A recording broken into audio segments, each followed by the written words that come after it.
बसते घर को उजाड़ के रख दिया तुमने। मैंने उजाड़ के रखा है? तुमने मैं तो उस दिन को रोती हूँ जिस दिन मुझे आपसे मोहब्बत हुई थी।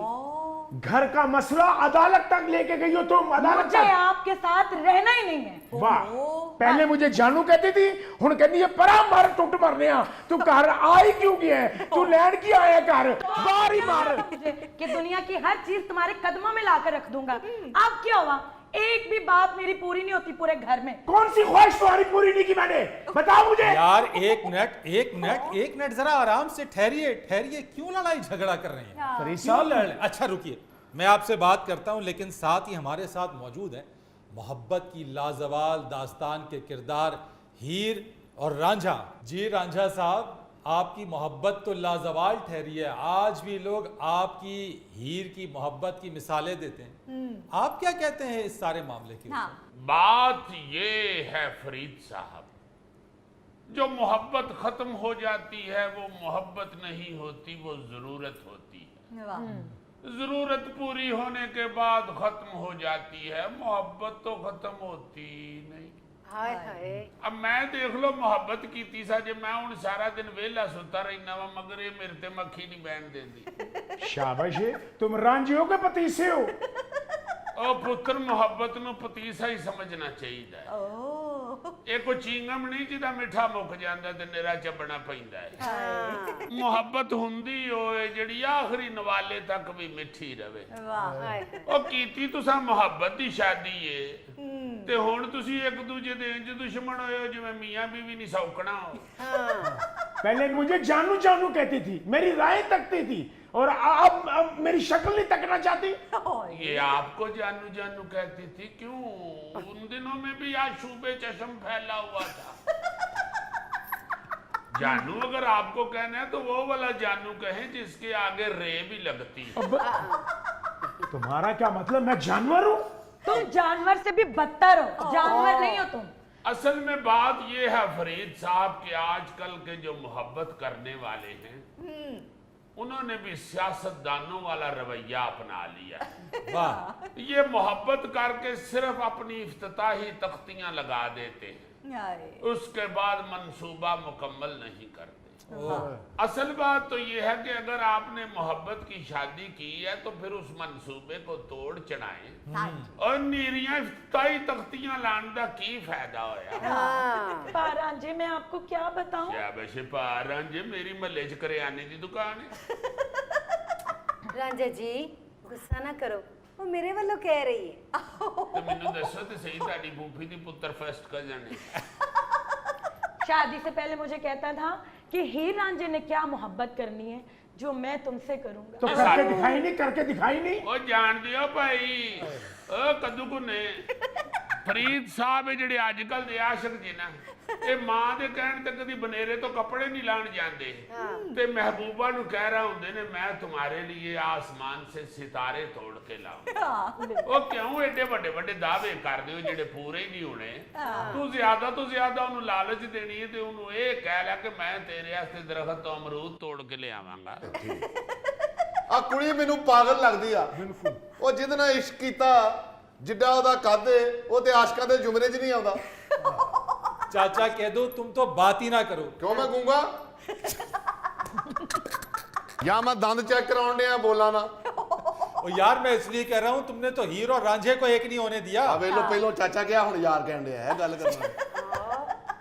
ਇਹ ਬਸ ਬਾਉ ਦੀ ਮਾਸੂਮੀਅਤ ਹੈ, ਵਰਨਾ ਤੂੰ ਕਿਸੇ ਦਾ ਯਾਰ ਨਹੀਂ। ਉਹ ਤੂੰ ਤੇ ਸਾਡੀ ਜ਼ਿੰਦਗੀ ਰੋਲ ਛੱਡੀ ਹੈ। ਰਾਂਝਿਆ ਮੈਨੂੰ ਹੀਰ ਦਾ ਮੂੰਹ ਮਾਰਦਾ, ਨਹੀਂ ਤਾਂ ਮੈਂ ਡਾਂਗਾ ਮਾਰ ਮਾਰ ਤੇਰੀ ਵੇਗ ਹਿਲਾ ਦੇਣੀ ਸੀ।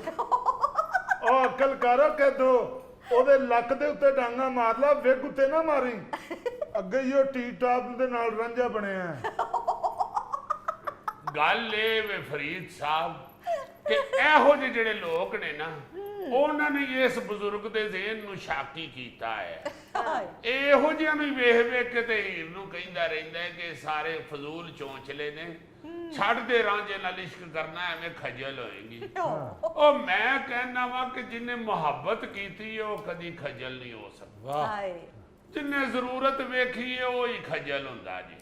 ਇਹ ਉਹ ਲੋਕ ਨੇ ਜਨਾਬ ਜਿਹੜੇ ਵਿਆਹ ਤੋਂ ਪਹਿਲੇ ਇੱਕ ਦੂਜੇ ਨੂੰ ਸਬਜ਼ ਬਾਗ ਵਹਾਉਂਦੇ ਨੇ, ਸੁਨਹਿਰੇ ਖਾਬ ਵਹਾਉਂਦੇ ਨੇ, ਤੇ ਵਿਆਹ ਤੋਂ ਬਾਅਦ ਫਿਰ ਇੱਕ ਦੂਜੇ ਨੂੰ ਵੱਢਣ ਨੂੰ ਫਿਰਦੇ ਨੇ।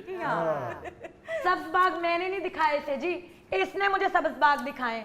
शादी से पहले कहता था तुम्हें हर साल स्विट्जरलैंड लेके जाया करूंगा, और शादी के बाद मुझे एक दफा माँ के घर भी नहीं लेके गया। स्विट्जरलैंड का वादा मैंने इसलिए किया था कि मुझे सलामी कोई करोड़ों रुपया होगी, बस मैं स्विट्जरलैंड घुमा दूंगा। यकीन करना फरीद साहब, सलामी में इनके खानदान में किसी ने 500 से ज्यादा सलामी डाली नहीं। सब्ज बाग तो आप दोनों ने एक दूसरे को दिखाए ना। आपने उन्हें स्विट्जरलैंड ले जाने का सब्ज बाग दिखाया, और उन्होंने अपने खानदान के अमीर और कबीर होने का आपको सब्ज बाग दिखाया। हाँ जी। तो कसूरवार ये है ना सर, आप ये भी है। हैं, आप भी हैं। ये मुझे घर से अदालत तक लेके गई है, मैं बताऊंगा इसे। नहीं चलिए, ਕਿਹੜੇ ਸਵਿਟਜ਼ਰਲੈਂਡ ਦੀ ਗੱਲ ਕਰ ਰਹੀ ਹੈ? ਨਹੀਂ, ਜਿੱਥੇ ਰਾਂਝਾ ਹੋਵੇ ਉਹੀ ਸਵਿਟਜ਼ਰਲੈਂਡ ਹੁੰਦਾ ਹੀ। हाय वाह। सुन रही हो, सुन रही हो? ਉਹ ਆਪਣੇ ਰਾਂਝੇ ਦੀ ਗੱਲ ਕਰ ਰਹੀ ਹੈ। ਤੂੰ ਤੇ ਵਿਹੜੇ 'ਚ ਫਿਰਦਾ ਹੋਵੇਂ ਤੇ ਇੰਜ ਲੱਗਦਾ ਹੈ ਪਿੰਡ 'ਚ ਸਲਾਬ ਆ ਗਿਆ।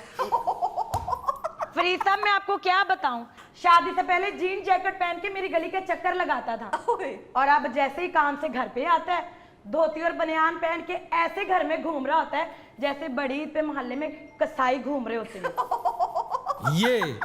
ये असल मसला है भाई। तुमने इसकी जीन जैकेट से मोहब्बत की थी या इससे मोहब्बत की थी? ਅੱਲਾ ਤੁਹਾਡੀ ਖੈਰ ਕਰੇ, ਗੱਲ ਹੀ ਅਸਲ 'ਚ ਹੈ। शादी से पहले एक दूसरे को इम्प्रेस करने के लिए जहां झूठ चल रहा होता है, हाँ जी। वो शादी लाजमन नाकाम होती है। बिल्कुल सर। ਆਹੋ ਜੀ, ਜਿਸ ਕੰਮ ਦੀ ਬੁਨਿਆਦ ਹੀ ਝੂਠ ਹੈ ਉਹਨੇ ਕਿੱਥੋਂ ਤੋੜ ਚੜਨਾ ਹੈ? हाँ। ਉਹ ਬੇਟਾ, ਇਹ ਜ਼ਿਹਨ 'ਚ ਰੱਖਿਆ ਕਰ, ਇਹ ਪਹਿਲੇ ਵੀ ਇਹੋ ਜਿਹੀ ਆਈ ਸੀ, ਹੁਣ ਵੀ ਉਹੋ ਜਿਹੀ ਆਈ ਹੈ। ਤੂੰ ਆਪਣੇ ਬੱਚਿਆਂ ਵੱਲ ਵੇਖਿਆ ਕਰ, ਇਹਦੇ ਵੱਲ ਬਹੁਤਾ ਨਾ ਵੇਖਿਆ ਕਰ, ਆਪੇ ਤੇਰਾ ਦਿਲ ਖੱਟਾ ਨਹੀਂ ਹੋਏਗਾ। वैसे बहन, शादी जो है वो बेसिकली कंप्रोमाइज का नाम है, एक दूसरे को समझने, एक दूसरे के लिए आसानियां पैदा करने के नाम है।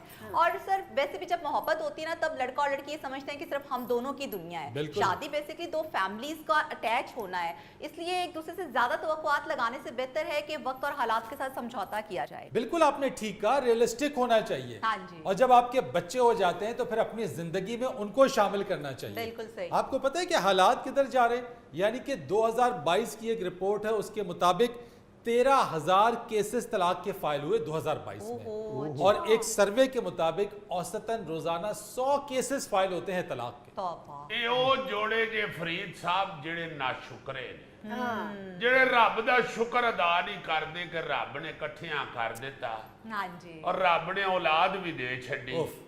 ਰੱਬ ਜਾਣਦਾ ਜੇ ਮੈਂ ਦਿਨ ਰਾਤ ਦੁਆਵਾਂ ਮੰਗਣਾ ਕਿ ਯਾ ਅੱਲਾ ਮੇਰਾ ਵੀ ਹੀਰ ਨਾਲ ਕਿਧਰੇ ਟਾਂਕਾ ਭਰਾ ਦੇ, ਸਾਡੇ ਵੀ ਬੱਚੇ ਹੋਣ ਤਾਂ ਕਿ ਪੱਖਾ ਬੱਚਿਆਂ ਨਾਲ ਕਰੇ, ਮੈਨੂੰ ਕਿਧਰੇ ਠੰਡ ਹੀ ਨਾ ਲੱਗ ਜਾਏ। ਇਹ ਤੁਸੀਂ ਝੂਠੀ ਮੁਹੱਬਤ ਦੇ ਨਾਲ ਵਿਆਹ ਕੀਤਾ, ਇਹ ਤੈਨੂੰ ਕਬਰ ਤੱਕ ਵੀ ਲੈ ਜਾਏਗੀ। और भाई, मैंने कभी ये सोचा ही नहीं था कि ये इतनी फोड़ और बदसलीका निकलेगी। क्या बात कर रहे हो? शादी से पहले कहता था मुझे तुम्हारे बगैर सांस नहीं आता, शादी के बाद कहता है तुम्हारे साथ मुझे सुख का सांस नहीं आता। ਹੁਣ ਕਿਉਂ ਨਹੀਂ ਤੈਨੂੰ ਸੁੱਖ ਦਾ ਸਾਹ ਆਂਦਾ? ਇਹ ਤੇਰੇ ਨੱਕ ਤੇ ਬਹਿ ਗਈ।